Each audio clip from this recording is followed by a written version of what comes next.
one, technically, the round should still come in for NRG. You tie things up at an 8-8, and now you have an opportunity to run these strats across. How do you prevent NRG? How do you break down that line of defense? Who continues to be strong here for NRG. Artist with 2 kills in a round. Make that even 3. Wow. Make it a 4th. Find him. The crowd wants it. He wants it. And there's that audio cue. Finesse making sure here that Artist can creep around. And there's the ace. Team play for NRG. Northern side, and they can turn their attention all towards spawn. And here's where Sam is. Artist getting one with the op. The wall concealing Aspas. Stuffed him with the barrel. Peeks behind the wall and it's netted to kill his Artist. Looking to take lives with the knives, and he does! I have to go for a lockdown with 30 seconds. Paranoia. Spams, they're just fighting. Oh my god!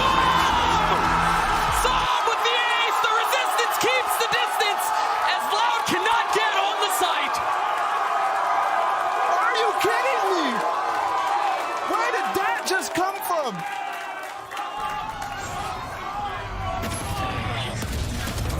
What in the world is this? Those last 3, what do you say? Just one quick announcement before we get into our team today. I will later today be playing in Throw City, which is the TMV Discord custom 10-man. So you can join the Discord in the description, in the link down below. So go and do that if you want to potentially join in. It's currently only EMEA, but if there's enough interest from the other regions, then we'll set it up for those as well. But yeah, come and join and get out of those toxic rank games and into some more fun games with people in the TMV Discord. So welcome to the 5th part of this 12-part series. Today our team is NRG, and how can NRG win Masters Tokyo? We got our picture of Artist here giving the salute. And yeah, let's talk about NRG and how they can win Masters Tokyo. So I'm sure many of you are already familiar with most of their players. Some Crashies Finesse, not FNS, Finesse, Victor, Artist, and their coach Chet, of course. And obviously we don't expect Finesse's stats to be amazing, but I think what a kind of good sign for NRG, and I think this has been, you know, when you watch them play, you can see this as well, is everyone else, you know, it's not like one person is kind of carrying, everyone else is kind of, you know, doing their part to help this team, you know, perform, and it's kind of like a joint venture of everyone else playing pretty well. In terms of NRG's playstyle, obviously their attacking side is famous for, you know, FNS and lurks on lurks and stuff like that. And I think that this is a pretty good example of a good attacking round by NRG, where it will actually, for a brief moment, be a 3v5. Their initial plan doesn't go great. They're trying to take ramp control here with a double blastback and a flash, but Demon 1 is expecting it seems, and is able to turn the flash and manage to kill Victor kind of as he's just getting up the ramp, as we'll see just here. And so their initial plan doesn't quite go great, and Demon 1 even managed to get out. The dog then comes in as a reaction. They send the nade in EG there, right? So they're in a bit of a bad spot, and obviously they know that they're there. But they have managed to, you know, kind of creep up into mid here, and Finesse has actually managed to tuck himself into vents, and you'll see he sends a snake bite just here as well. Artist actually retreats back with the spike, comes back to mid just here, but he leaves Crashies just there, and you'll see what I mean. This is kind of what I think NRG are really good at, which is one person creates kind of a distraction, and then someone else, you know, moves and takes some space elsewhere, right? We'll see it just here in a second, where, you know, they've come up to mid right now, right? And Crashies is just now going to make a distraction. You'll see it in just a second, which is then going to allow them to swing into heaven and try and walk up heaven. So Crashies is going to, you know, start jiggling out, and he's going to start shooting some bullets, right? Hey, I'm Crashies, I'm here, you know, I'm going to send out a flash, and then whilst that's going on, now we're swinging in heaven, right? Hoping to maybe catch people off guard or catch people rotating and whatnot. And okay, unfortunately, Boostio has a judge, but they do manage to trade the kill. And now Crashies starts to leave, and we'll see, you know, now Finesse takes the role of the distractor, which is going to allow Artist to walk up here, right? And you'll see that that's going to actually get them this kill on Calm, who doesn't expect Artist to be that far up. Maybe because, you know, look, as Ethan is about to leave, it's like, oh, Finesse is there, right? Everyone look at me, everyone look at me. And you see the reaction of the EG players, like, you know, oh, look, they're in vents, they're in vents. And so now Artist is able to creep up here, and he catches a really good timing on Calm and manages to get this kill. And now EG have a massive problem. Because now, of course, There's no one on this side of the map. So they've lost now all of the control on the map. So from a 4v3 position, all of a sudden, this round, just off that one kill, because Artis has managed to, you know, sneak up here because of the distraction of elsewhere, you know, now the round is heavily in NRG's favor because EG have so much to retake, and you'll see that plays out in the post plan. Realizes there's nothing there and empowers Ardis to go and take space in B. He's cracked it open. Very nice stuff. Big round from Ardis, who so far has been the MVP of this series, I think. Spike down. 3 versus 3. The positioning quite scattered for NRG. Maybe looking to regroup, but that's exactly what EG have got on their mind. All 3 of them now into spawn. Oh, fight could have been taken. Dash now active for Ardis. Out to the side. Showstopper. Flash in his face. He disengages though. Trying to buy time with the rest of his team as well because Crashies is also just trying to play it from heaven. Buying it out, and there we go. 4 for Ardis.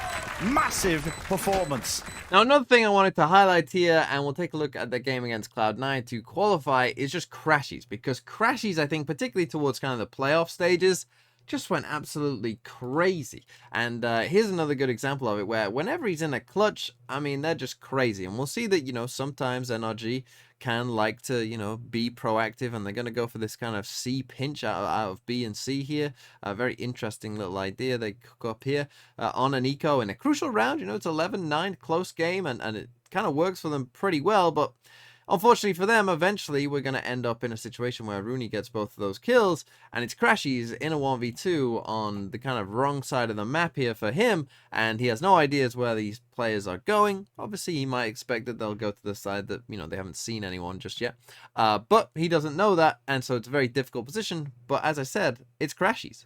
Dropping both! But Crashies, he does have a Sheriff on a 2 versus 1. All he needs is a body shot on the last 2 players of Rooney and Zelsis, and he could definitely clutch this. And he's been on fire in the first and second map. Look at that! The Red Bull clutch! Unheard of! Another round where the team not supposed to win. Then finally, to take a look at their defensive side, let's take a look at some back-to-back rounds here from NRG against EG. And on the defensive side, I feel like NRG are one of those teams where, you know, they like to cook up plans, you know, and they like to use, basically, if there is an angle that can potentially get you a kill, they will use it. We'll see it in back-to-back rounds here, that if, you know, if you're not checking things properly, you know, NRG will punish you for that. And also we'll see just how, when NRG are playing well, this I think is a good example of when they're playing well, you know, they're kind of fast micro plays as well, right? They kind of, you know, a call for a quick flash and it comes in and then you swing and it gets 2 kills, right? Stuff like that. Particularly when NRG are playing well, I feel like that is something that, you know, when they're on, you know, that's a difficult thing to stop. As we'll see, EG come in for an A split here, and you'll see as this, you know, hit starts to come in from EG, we get the first paranoia flash just there, and again the kind of distraction kind of element to this. But then whilst he's blinded here, and Victor has been watching this the whole time, he now starts to come back, and you know, now that he knows he's scaling, Victor instantly is getting ready to flash, and you see is already getting ready to swing with his perfectly timed flash. Really, really good stuff. And look at that. Look at that. Okay, the second kill might be a bit fortunate, but still, look at that. Whilst that's going on as well, Ardis is also swinging out of wine here, getting that kill also. I mean, just really, really good stuff. And absolutely obliterates them, and the round is pretty much over at that point. If we take a look at the very next round in this Ascent game here, you'll see straight away, again, wanting to be proactive. You see Ardis here gets straight up soon as the smoke falls down. He's getting aggressive. He, you know, wants to get into this angle to punish anyone coming towards short. You know, when NRG are like really on it, it feels like they just know what you're doing. It feels like they have like UAV on the map and whatnot. And we'll see it in this round, right? That when they're on, Ardis does manage to get that kill on Boostio as EG go for this A split. And but it's not just that, right? Again, if they're feeling confident, we see the flash come out from some. These guys start delaying. Ardis feels like he has this read of, you know, all of you are there. I've killed the Killjoy, who would normally be the player, you know, who's kind of in towards tiles and whatnot, in towards that B site. So he's just ready to kind of follow them back around. And we'll see from this position, yeah, EG are going to manage to take the site, but that double flank coming so fast gives them a big advantage in this round. From EG is coming through. Victor, wide, shots landing, flash connects though, does get that 1 kill for him, but out in the open, Jorgamo, I'm expecting there to be that repush attempt so quickly from NRG. They've reacted very well to this one, but they've exchanged over the weaponry. Everyone's still with that rifle, and we know how dangerous he is, but he's dealt with. Artist steps up to the challenge, steps up to the task. It's up to his team to put in the good work for now. When it comes to their team stats, they have a pretty decent map score. Not quite as good as some of the other teams we've seen thus far, but obviously NRG did struggle kind of towards the early part of the season. And then win rates, they love this 54% number because they're both attack, defense, overall, pistol, win rate, all 54%. Now, in terms of their map pool, and we'll see this on the next page as well, where I put their best maps as Bind and Haven, because that's where they've done pretty well, and I think looked the best, perhaps. And I put their worst maps as Ascent, which I'm pretty sure that is probably their worst map, even though, you know, they did beat EG on it recently and whatnot. And then I've put Pearl, but honestly, it's kind of a weird one where I'm not sure Pearl is their second worst map. It's just it kind of varies, and you'll see that if we go to their map pool as well, where, you know, they don't really have like a perma ban or a perma pick. You can kind of see by these numbers here. And then if you look at the win rates of all the different maps, it's kind of like, yeah, it's kind of up and down. There's no like super dominant, but there's no like terrible map either, right? So it's kind of all kind of in that middle sort of range. And in terms of their comps and how their comps go, you can see for quite a few of the maps they are playing, you know, pretty meta stuff overall. But there are some differences. You know, on Haven they are playing the Harbor Viper, which of course they're not the only team to do, but it is still, you know, pretty out there overall. On Fracture they're playing the Jet Sky, which is maybe a bit odd. And on Bind as well, you know, not too many people playing the Sage. They're also playing the Harbor as well. In terms of their agent picks, you can definitely tell that they have taken the Harbor Viper pill, because, I mean, just look at Harbor Viper and Sky's pick rates. Very high comparatively to the average of those agents, and obviously that comes at the detriment of agents like KO, agents like Omen, who potentially are missing out that normally would be picked on some of these other maps.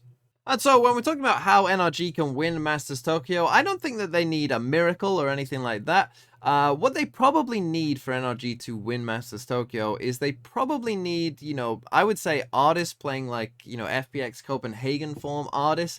I think that would be a pretty big win condition for them overall. But, you know, they do have a tough first game against Na'Vi, but they don't need a miracle to win it, right? They don't need to have something completely crazy that, you know, you've never seen before happen. Having some hit, you know, shots like that and having moments like that would be nice. As I said, having Artis, you know, potentially get back to like a top form for Artis would be ideal as well. But really, for me, I think they don't need a miracle to make it happen, because we know that this Optic Core, you know, Artis as well, have all won Masters tournaments before, so, you know, it's really there for them to potentially go on a run. It would not surprise me in the least.